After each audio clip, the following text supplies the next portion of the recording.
Northwestern Lewis County, southeastern Brown County, Adams County. Until 11 p.m. At 10:14 p.m., severe thunderstorms were located along a line extending from Georgetown to Washington, moving east at 55 miles an hour.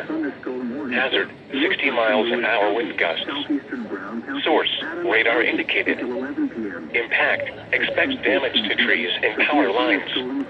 Locations impacted include Maysville, Georgetown, West Union, Manchester, Peebles, Ripley, Aberdeen, Vanceburg, Winchester, Seaman, Tollsboro, Rome, Emerald, Blue Creek, Decatur, Russellville, Cherry Fort, Concord, Trinity, and Duncansville.